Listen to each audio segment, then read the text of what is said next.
I'm Areeb Azhar, and you've logged on to bolojawan.com.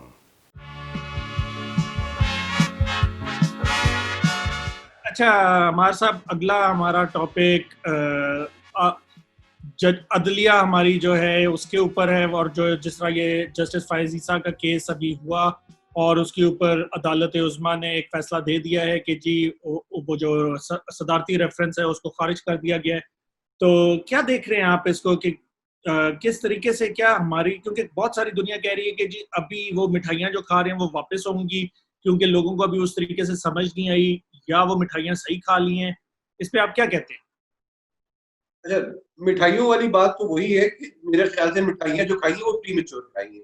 हाँ, reference को उन्होंने खारिज किया है। उन्होंने हुकूमत के कई इक़दामात को तनकीद का निशाना भी बनाया और बहुत सख्त ऑब्जर्वेशंस भी दी हैं। मगर जो अब एक पैटर्न पाकिस्तानी जुडिशरी में भी आ गया है कि वो एक गरम मुकदमे को ना थोड़ी देर के लिए फ्रीजर में डाल देते हैं, कभी इसको डालते फिर निकाल के देखेंगे। वो मुशर्रफ वाले केस में भी वो हुआ कि वो एक बड़ा बहुत गरम वर्डिक्ट आया, लोगों ने कहा कि क्या टी चौक में लटका देंगे, उस मुकदमे को भी उन्होंने तरह डीप फ्रीजर में डाल दिया। अब वो भी निकालेंगे कुछ 6-7 महीने बाद, साल बाद। तो ये पैटर्न आपने देखा, ये मियां साहब वाले केस में भी था कि वो लोगों ने कहा जी हाँ जी विंडिकेट, उन्होंने नहीं, एक और उन्होंने जेआईटी बना के उन्होंने कहा चलो, फिर उससे वो नहीं लिया। देखिए, पहली चीज तो ये है कि जो केस जस्टिस फाइज ईसा पे भरा गया, वो बाय एंड लार्ज जो जो सिविल सोसाइटी या जो पाकिस्तान में जो आपकी ऑपोजिशन है या जो एक्टिविस्ट हैं, जो और इवन जो आप वकला तंजीमें हैं जो बाहर है पाकिस्तान में, जो वकीलों की जो बार काउंसिल है, उसने भी उस रेफरेंस को शुरू से दिन से ही रिजेक्ट किया। क्यों? क्योंकि ये मुकदमा ऐसा लगता है जब ये फॉर्म किया गया, ये बदनीयती पे फॉर्म किया गया। इसकी जो इंटेंट थी वो शुरू दिन से ही ऐसी नहीं थी कि कोई सॉलिड ग्राउंड थे। ठीक है, अब टेक अवे जो अभी, क्योंकि अभी तो जो वर्डिक्ट आया वो शॉर्ट वर्डिक्ट आया, डिटेल वर्डिक्ट अभी तक नहीं आया, बट टेक अवे ये हुआ है कि जो रेफरेंस है उसको तो उन्होंने खारिज कर दिया गया है। मगर जो उन्होंने एक ऑर्डर दिया है एफबीआर को, जो कमिश्नर है वो 7 दिन के अंदर इनको नोटिस इशू करेंगे, जो 3 प्रॉपर्टीज हैं उनकी वाइफ को, उनके जो बच्चे हैं उनको, और 60 दिन के अंदर इस तमाम चीजों को इन्वेस्टिगेट करके आप रिपोर्ट फर्निश करेंगे सुप्रीम कोर्ट में, और फिर सुप्रीम कोर्ट के ऊपर है कि वो उसके ऊपर क्या एक्शन लेगी, जुडिशल काउंसिल को भेजेगी या वहीं पर उस पर। सीधा कड्डो वाला सीन अभी आना है। अच्छा, देखिए रसीदों कट्टों वाला सीन ये यहाँ पे आपका जो ये जो इंटेंट है वो यही पे गलत आ जाती है। देखिए, पहले तो जो ये सारी कार्रवाई की गई, ये एक यूनिट बनाया गया, एसिड रिकवरी यूनिट, ईएसयू के नाम से, जो हुकूमत कहती है कि आपने, क्योंकि अदालत ने 2014 में एक ऑब्जर्वेशन दी थी, उसके अमल में हम लेके आए, तो ये इसके पीछे नैब नहीं है। या तो आप देखें कि नैब का इस पूरे किस्से में नैब किधर है मियां साहब? नैब की नजर नहीं आ रही, क्योंकि नैब ने दायर ही नहीं किया। प्रोगेटिव तो नैब का बन जाता ना, अगर आप कह रहे हैं एसेट्स बियॉन्ड मीन वाली कहानी है। अच्छा, दूसरी बात, फाइज ईसा साहब जो है वो, या तो उनके ऊपर आप अगर ये भी कहें ना कि ये जो एनालॉजी आपने बना ली है एसिड बियॉन्ड मीन, ये बड़ी वेग टर्म है। हाँ, आप कल को एक अरबपति जा रहा है, गरबपति जा रहा है, आपसे कहोगे किधर से आए हैं तेरे पास पैसे? यार बस कारोबार है, कर रहा था, पैसे आए, तुम बताओ मैंने खाए तो कहां से खाए?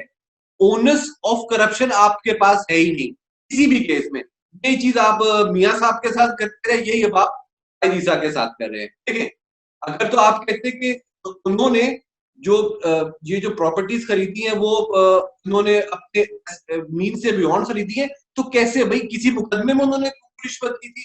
किस मुकदमे में ली थी? कोई आपके पास एविडेंस है? नहीं। अच्छा, secondly, Faez Isa was a corporate lawyer. ठीक है, बहुत कमा चुके हैं, एक रेप्यूटेबल फैमिली से आते हैं। इनके जो वालिद साहब थे वो मुस्लिम लीग, वो थे जिन्होंने मुस्लिम लीग बलोचिस्तान की बुनियाद रखी थी। कायद आजम के साथ उनकी पेशवा तस्वीरें हैं इनके वालिद साहब की, तो एक नोबल खानदान से आ रहे हैं। इनकी जो बेगम है वो जो है वो एक खुद खोसा खानदान से ताल्लुक रखती है, स्पेनिश नेशनैलिटी होल्डर है, अमेरिकन स्कूल में टीचर भी थी। अच्छा, जो बच्ची है वो खुद अपनी एरियाज में अकम्पलिश्ड है। सवाल तो ये अभी तक उठ रहा है कि भाई हुकूमत ने ये सारी कार्रवाई की किसकी बुनियाद पे? क्यों एक शेडी सहाफी जिसको कोई नहीं जानता, डोगर साहब, ये इसी किस्म के केसेस में आगे लाते, उन्होंने एक कंप्लेंट लेके चले गए। तो अभी भी जो इंटेंट है, जो केस की इंटेंट है ना मियां साहब, वो अभी तक लोग इससे सेटिस्फाइड नहीं है, और यही चीज इस मुकदमे के अंदर सामने भी आई। अभी इधर आपसे ये आपने वो कायदे-आज़म का भी नाम लिया, इस हवाले से मुझे ख्वाजा साहब की ट्वीट याद आ गई। वो क्या उन्होंने बंगी मारी थी कि अगर कायदे-आज़म भी होते कि वो 1 रुपया उन्होंने वो ली थी और उनका वहाँ इंडिया में घर निकला हुआ है, तो वो भी तो उन्होंने अच्छा खासा बैकलैश उनको उस पे आया है।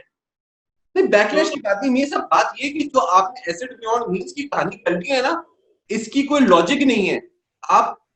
आपका अगर एफबीआर को कोई इन पे वो था, जस्टिस साहब की अहलिया टैक्स फाइलर है ना? बिल्कुल है। अच्छा, जस्टिस साहब खुद भी टैक्स फाइल करते हैं। करना जज, चाहिए, अगर नहीं उनके बच्चे जो अगर यहाँ नहीं है बाहर है तो वो वहां पे टैक्स फाइल करते होंगे। ये अगर कोई चीज इसमें इरेगुलरिटी थी तो एफबीआर को आगे आना चाहिए ना, एफबीआर नोटिस दे दी। आपने एक हवा में एक अननोन सहाफी की कंप्लेंट को बुनियाद बना के इतना बड़ा रेफरेंस खड़ा कर दिया। अच्छा, अब आप अच्छा ऐसी ये चीज ऐसी है कि हुकूमत अब कह रही नहीं जी हमारा तो कुछ नहीं है, हम तो जज साहब की बड़ी इज्जत करते हैं।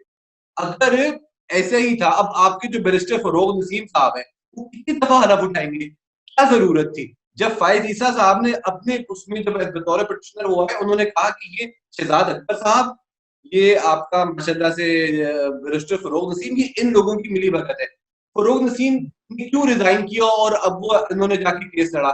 आपके क्या अटॉर्नी जनरल जो है वो बिल्कुल फारिग है? जो आपकी पूरी इतनी बड़ी लीगल टीम है वो बिल्कुल फारिग है?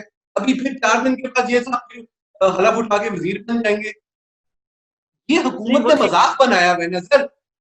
जब आपका आर्मी चीफ का मुकदमा आया तब भी ये रिजाइन करके कोर्ट में पहुंच गए। फिर आप अपने अटॉर्नी जनरल वगैरह को फारिग कर दें अगर हुकूमत को लगता है कि वो दिफा नहीं कर सकते। अच्छा, एक अगला सवाल। मुशर्रफ साहब का जब केस चल रहा था, बहुत बीमार थे, बहुत अलील थे, उन्होंने रिक्वेस्ट की थी कि जी मेरा भी वीडियो लिंक पे आप लोग ले लें।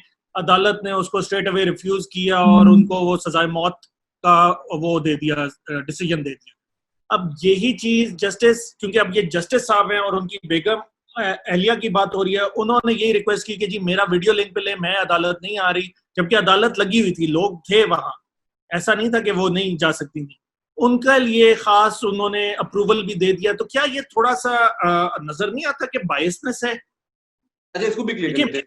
जस्टिस साहब की जो एहलिया है उन्होंने वीडियो लिंक से बयान रिकॉर्ड कराया था जस्टिस कॉलोनी में, जो कुछ ही फासले पे इस्लामाबाद में मौजूद है। सेकेंडली, मुशर्रफ साहब एब्सकॉन्डर थे। वो मुतअद्दिद बार जब वीडियो लिंक की उन्होंने दी थी ना, वो उनकी लास्ट वार्निंग थी। उससे पहले वो पिछले 1.5 साल से 2 साल से उस चीज को एवेट कर रहे थे। वक्त के वो माशाल्लाह से उस हालत में नहीं पहुंचे। उस बीच में उन्होंने जाके यूएई में क्रिकेट मैच भी देखे थे, उन्होंने गोल्फ भी खेली थी। तो अगर वो क्रिकेट मैच देख सकते थे, गोल्फ खेल सकते थे, वो पाकिस्तान आके अपनी केसेस का सामना नहीं कर सकते थे। कोई कंपैरिजन नहीं है। मुशर्रफ साहब के ऊपर जो इल्जाम है वो एब्रोगेशन ऑफ कॉन्स्टिट्यूशन के हैं। जस्टिस फायज ईसा की बेगम पे जो इल्जाम है वो एसिड बियॉन्ड मीन। आप अभी तक तो ये डिसाइड नहीं कर पा रहे आप इल्जाम किसको दे रहे हैं, फायज ईसा साहब की बेगम को दे रहे हैं या फायज ईसा साहब को दे रहे हैं? किसने करप्शन की है ये बता देना। हुकूमत इस तरफ भी तो खुल के नहीं आ रही, बोले जी कि इन्होंने करप्शन की थी। अच्छा, समिंग आप इस बहस को कंक्लूड करते हुए, समराइज करते हुए, देखिए उन्होंने कहा कि हुकूमत के लिए सबसे जो भारी चीज है ना वो उसके पिछले बयानात हैं। ये फायज ईसा साहब के बारे में सदर मुमलिकत ने जब वो सदर नहीं थे उन्होंने ट्वीट किया था कि इन जैसे ऑनेस्ट और अपराइट आदमी को क्यों ना गवर्नर बलूचिस्तान बना दिया जाए।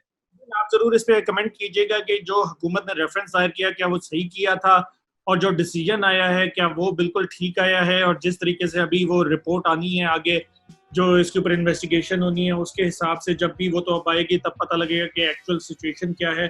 तो अपने कमेंट जरूर हमें दीजिएगा, हमें जरूर बताइएगा। I'm Areeb Azhar and you've logged on to bolojawan.com.